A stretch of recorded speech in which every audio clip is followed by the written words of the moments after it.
మీ మీ మీ భాష పైన ఆయన కామెంట్ చేయకపోయినప్పటికీ మీరు రకరకాల దుస్తులు వేసుకొని తిరిగింది ఆవిడ, ఏదో పువ్వులతో ఒంటిని కప్పుకుంది, ఇటువంటి వ్యక్తి వచ్చి నాకు ఇప్పుడు ధర్మం గురించి వీటి గురించి మాట్లాడుతుందా అని ఒక కామెంట్ చేశారు. దాని గురించి నేను ఖచ్చితంగా మాట్లాడాలండి. అంటే ఆయనకున్న ఒక ఇల్లిటరసీనా, లేకపోతే ఆయనకున్నటువంటి ఒక ఇమ్మెచ్యూరిటీనా, లేకపోతే ఏదో మనకు ఒక 50 ఏళ్ల క్రితం తెలియక, అంటే ఒక స్నానం చేసేటప్పుడు ఓ తొట్టిలో పడుకోబెట్టి ఇంతవరకు ఏదైనా కప్పితే వాళ్ళు న్యూడ్ గానే అందులో పడుకొని ఉన్నారు అనేటటువంటి ఊహాగానాలు అంటే తెలియని కాలంలో ఉన్నాయి. మరి ఆయనేమో మధ్య మధ్యలో ఇంగ్లీష్ మాట్లాడుతున్నారు, చదువుకున్న వ్యక్తి మరి చదువుకున్న వ్యక్తి. అంటే ఇంతవరకు పూలు చల్లుకొని పడుకుంటే న్యూడ్ గా పడుకోబెట్టి పూలు చల్లారు సినిమా షూటింగ్ లో అనేటటువంటి ఆలోచన చేస్తారంటే మరి ఆయన యొక్క ఆలోచన పరిజ్ఞానం ఎంత ఉందన్నది కూడా మనం ఆలోచించాలి కదా. యాక్టర్ రైట్, అదే ఇంతవరకు ఆయనే అంటున్నారు ఇంతవరకు పూలు చల్లుకొని పడుకుంది అని.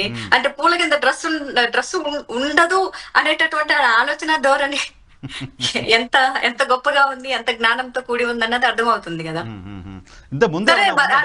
ఎగ్జాక్ట్లీ మీరు ఈ పాయింట్, నాకు ఎవరు పరిచయం లేదండి, అసలు నాకు తెలియదండి, ఆయన ఎప్పుడు చూడలేదండి, నేను ఈ రోజు వీడియోలో చూడటమే తప్ప. అయితే ఈ సందర్భంగా ఆయన చెప్పిన మాటలనే చెప్తున్నా, తాడిపత్రి నుంచి భవిష్యత్తులో గానీ ఇప్పుడు సోషల్ మీడియా ఇన్ఫ్లుయెన్సర్స్ గా ఉన్న వాళ్ళు గానీ ఎవరు తెర మీదకి రావద్దు. ఇన్ కేస్ వస్తే గనక తెర మీద కనిపించే వాళ్ళు ప్రాస్టిట్యూట్స్ గా పరిగణించబడతారు జేసీ ప్రభాకర్ రెడ్డి గారి దృష్టిలో. కాబట్టి తాడిపత్రి మహిళలు ఎవరు కెమెరాల ముందుకు రావద్దు, దయచేసి తెరల మీద కనిపించొద్దు. ఎందుకంటే ఆయన భాషలో అని చెప్పారు సినిమా వాళ్ళు ప్రాస్టిట్యూట్లు అని చెప్పేసి. కాబట్టి తెర మీద కనిపించే వాళ్ళు ప్రాస్టిట్యూట్లు కాబట్టి తాడిపత్రి నుంచి దయచేసి భవిష్యత్తులో ఎవరు రావద్దు, అందరూ పతివ్రతలుగా మీ భర్తలతో మాత్రమే సొంతంగా ఉండమని కోరుకుంటున్నాను. కానీ మీకు ఆయనకి లేకపోతే మీకు వాళ్ళ ఫ్యామిలీకి కానీ ఏమైనా పరిచయం ఉందా, వేరే ఏమన్నా నెగిటివిటీ ఉందా? డైరెక్ట్గా మీరు ఎవరో తెలియకుండా మీరు ఒక వర్డ్ తప్పుగా ఎక్కడ మాట్లాడినట్టు ఎవరికీ అనిపించలేదు. దానిలో ఆయనకి అంత కోపం రావడానికి, ఆ స్థాయిలో ఫ్రస్ట్రేట్ అవ్వడానికి రీజన్ ఏమై ఉంటుందని మీరు అనుకుంటున్నారు?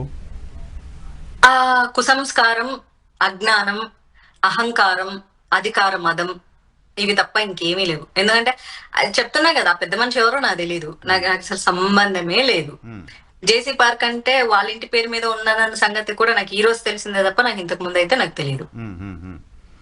జేసీ పార్క్ అందులోని చెప్పడం కూడా జరిగింది, ఇదే ఏదో క్లోజ్డ్ కమ్యూనిటీలో జరిగిందంటే నేను కామెంట్ చేసిండే దాన్ని కాదని కూడా చెప్పాను కదా.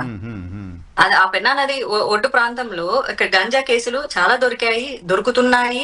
అక్కడ కొంతమంది విచ్చలవిడిగా గాంజాలు తీసుకుంటున్నారు. పోలీసులు కూడా వెరీ అన్ఫార్చునేట్ సిచ్యువేషన్ లో పొలిటికల్ ప్రెజర్స్ తో వాళ్ళు కూడా కేసులు పట్టుకోలేని పరిస్థితుల్లో కూడా ఉన్నారు. ఆఖరికి వాళ్ళ దగ్గర డబ్బులు తీసుకొని పాలిటీషియన్స్ కి సప్లై చేసే పరిస్థితి ఆంధ్రప్రదేశ్ లో ఇప్పటికీ కొనసాగుతుంది.